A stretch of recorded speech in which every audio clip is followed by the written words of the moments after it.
in our own personal lives. And this is why the Prophet told the people, sallallahu alaihi wasallam, whoever does not make dua to Allah, Allah becomes angry with him. Because there's not a single person here except that he or she is in massive need. And you can't do anything without Allah Ta'ala allowing you. La hawla wa la quwwata illa billah. And yet, we don't make dua like we should and like we could. So I want to say that to everybody sitting in this masjid right now. If you're a real Muslim, you really love Allah. I'm looking at people in the masjid. I know they were dealing with health issues recently. They're sitting in my face right now. The power of dua. Now, our community right now, the Muslims, on a world level, our community is being kicked around like a soccer ball right now. Like that guy Zuma kicked a cat. And the whole dunya jumped up and down about a cat being kicked. And I don't condone or endorse kicking any animal or anything like that. But I have a bigger problem with kicking and killing human beings. The weak and the downtrodden and the oppressed. I have a bigger problem with that than I do with people kicking cats and animals. Our ummah right now is in dire need of our dua. When I came to give today's khutbah, I was in conflict with myself. What do I talk about? So many things to talk about. So many things to talk about. I only have 15 minutes, 10, 11 minutes.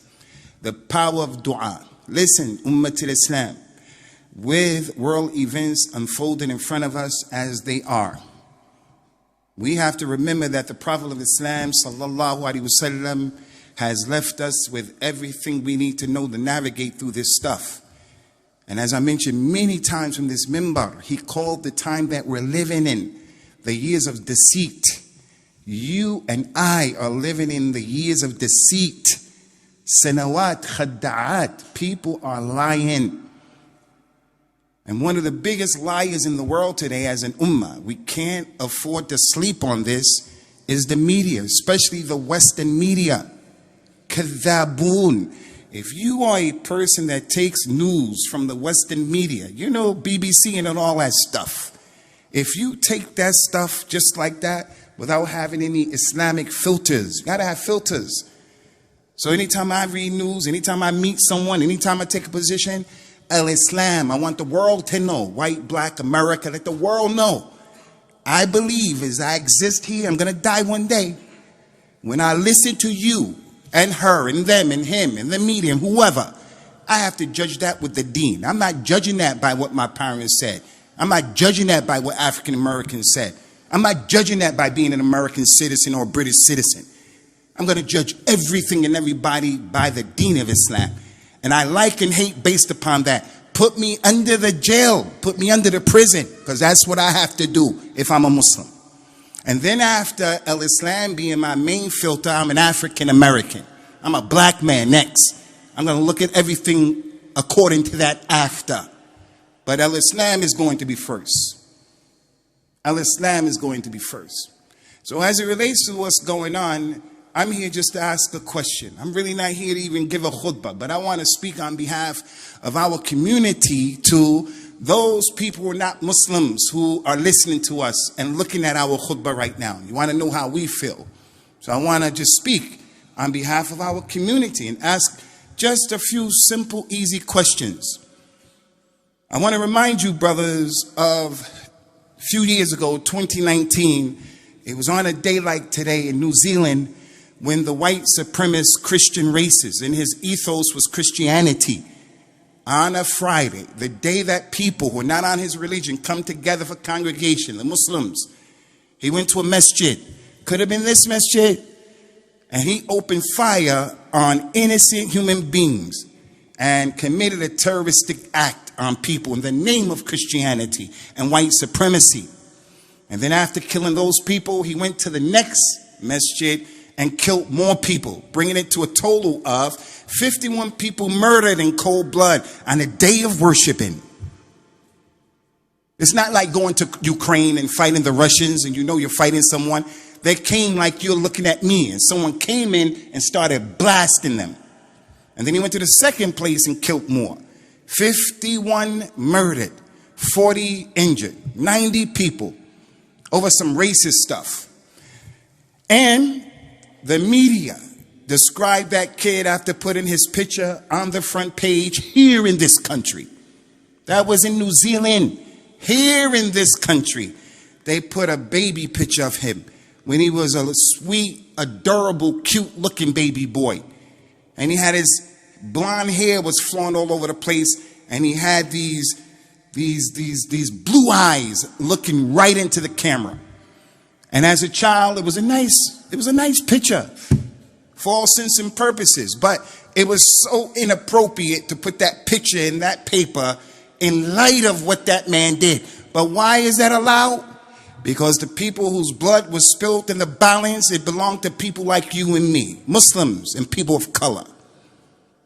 So why do we get shocked when we continue to see the racism in the media and the racism in the foreign policy and the racism of the domestic policy of American Western countries? Why are we shocked? When are we going to wake up and practice our religion? Because there are things we can do about it that are within the law. But walking around as if we're oblivious to the reality of the racist societies we live in. I'll give you another example. In America, a kid, young boy, his name was Roof, something Roof, R-O-O-F. This guy went into an African-American church on Sunday. He's a white supremacist Christian, believing in Christianity and the cross. He went into an African-American church while they were worshiping, and he opened fire on them and killed 9 of them. Some of whom were senior citizens, some of them were women, killed them in cold blood. That's racism. As Muslims, we're not going to condemn Christianity. We're not going to condemn all white people as they do us. But we're on a higher level and standard. But you know what really freaked me out about him? Like the first guy. He complained to those people who arrested him and he said, I'm hungry. I didn't eat today. When I decided to kill these people, I didn't eat. I was busy. So you know what they did?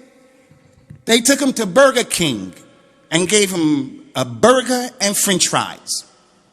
Now, I've been arrested by the police before.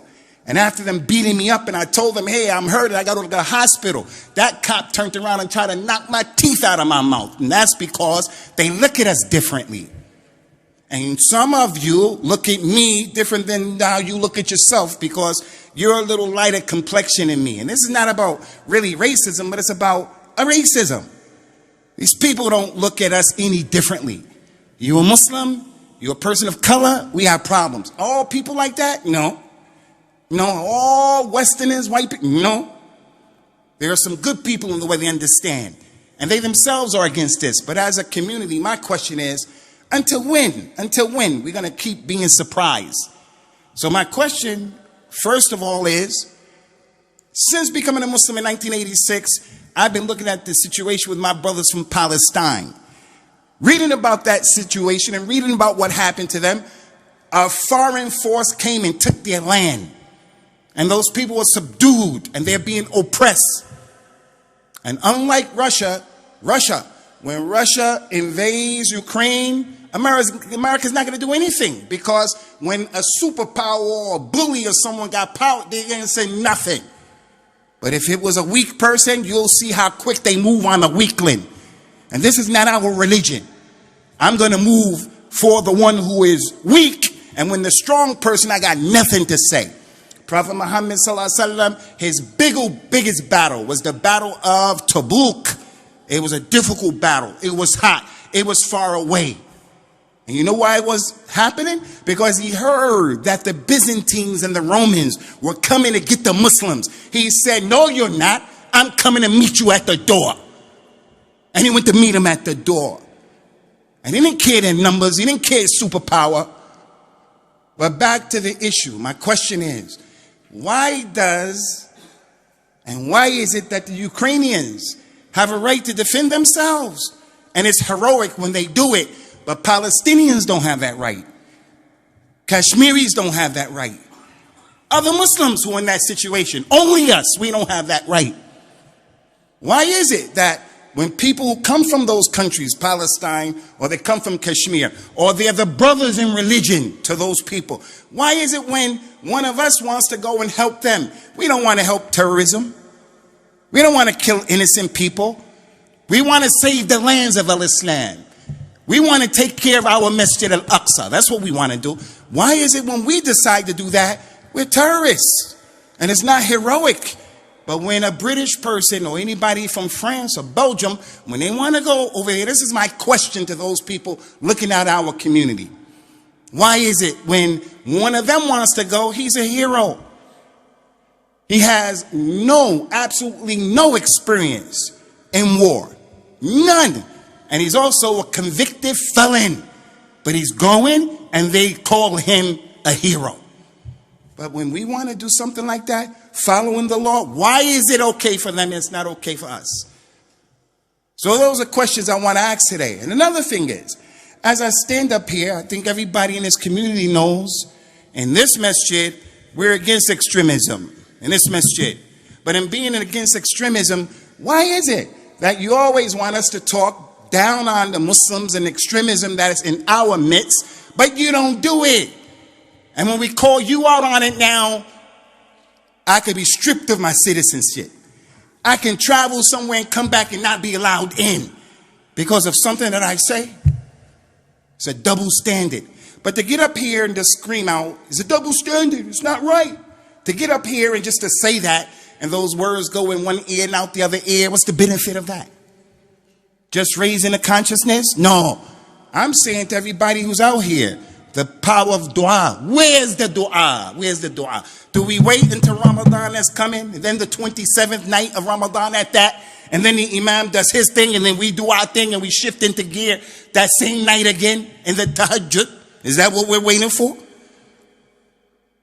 Is that what we're waiting for? Not just this issue, because this issue is a mess. On the side of the Russians, there are Muslims fighting for Russia. On the side of the Ukrainians, there are Muslims fighting for the Ukrainians. Putin said he was going there to deal with the neo-Nazis. There is massive racism in the Ukraine. Massive racism in Russia. So as a Muslim, I have to have filters. How do I look at this situation? Well, I know one thing. The world that we're living in right now, the world that we've known growing up, Yawm al-Qiyamah is very close. When is it going to happen? I don't know. But one thing I have no doubt about from the statement of the Prophet of Islam, sallallahu alaihi wasallam, is that the terrain is being prepared for the Dajjal al-Kadhab. That when he comes out, you and I will find it difficult to differentiate between the truth and falsehood. You and I. I'm not talking about the one who's not praying. I'm not talking about the one who doesn't come to Salatul Jummah. The time is being prepared for that. I saw on social media, Christian lady was calling on God in Spanish. She kept saying Dios, Dios. Seemed like she just gave birth to the baby. The baby had his face in the mother's chest right here, as if the brother of the baby was dead. And she was making dua, Dios, Dios, crying. It looked real. And the baby came to life, started crying. I said, well, for me, I don't know. I don't believe all that stuff like that. It could have been real, But I know one thing. Today, don't believe what you see and what you hear. Don't believe it from people.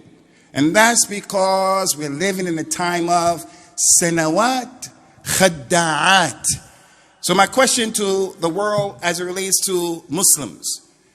If a person were to leave the UK and he were to blow himself up protecting his family or something like that, he has nothing but to blow himself up. Why is he considered to be a terrorist and an extremist and backwards, mutkhalif? But when the white man from the Ukraine army, he just wanted to delay the Russians. They didn't even come yet. But he said, I'm going to blow this bridge up because that's all I can do. And you see him in his last moments. And he blew himself up. And it's described as being heroic. It's a hero now. But the Muslim has nothing at his disposal. Nothing. And he puts himself in harm's way for his wife, for his daughter, for his house, for his land, for his religion. But he's described as being a monster. Ummah al-Islam, we have too many resources and we have too many abilities out here in this community for us to continue to be of the people who just talk the talk. We had a lot of work to do. If we don't start our own institutions and if we don't start putting aside these frivolous issues, many of which have nothing to do with the price of peanuts, then it's going to continue business as usual. In Dunstable there in Bedford, some teacher in the classroom had the nerve and the audacity to put Usamah bin Laden's picture as the picture of the Nabi of Islam sallallahu alaihi wasallam. Many of the parents didn't want to do anything about it. Parents like you and me, I have nothing to do. I have nothing to do except complain. When the messenger says, hey guys, give some money. We're trying to do this. One of the things we want to do is we want to represent in the circles of the politicians. That doesn't mean I'm ready to dive into politics. But we want to be able to say to those people, look, we're a formidable community, and this is how we feel about this and that. Got to listen to us. Do you think that anybody who is a politician in this country would dare describe a Jewish lady in a way that's racist or unacceptable in terms of the way he or she dresses? No, leave that to the Muslim. Leave that for the Muslim. Your women look like letter boxes. Who does that? Who does that? It's the person who knows that he has immunity from any pushback from our community. So the time has come, Ummah al-Islam. I hope you people understand what I'm saying. I'm not here to spew out hot air. I'm here to say, stop being surprised. I grew up on this stuff. People used to say, why are you always talking about Black Lives Matter? Because this is what we grew up on. And then in our community, we have it too. So I have to make that clear. When I say beware of the media, beware of the Arab media, African media, Pakistani, Asian, all of the media, kadhabun. And they're part of the establishment that is used, that media, just to keep people not thinking, keeping people dumb, keeping people chasing balls. I mean literal balls, cricket balls, basketball, football, soccer balls. Have us chasing stars who are from the ignorant and the bad people. أقول قولي هذا واستغفر الله لي ولكم ونسأل الله تعالى التوفيق والسداد.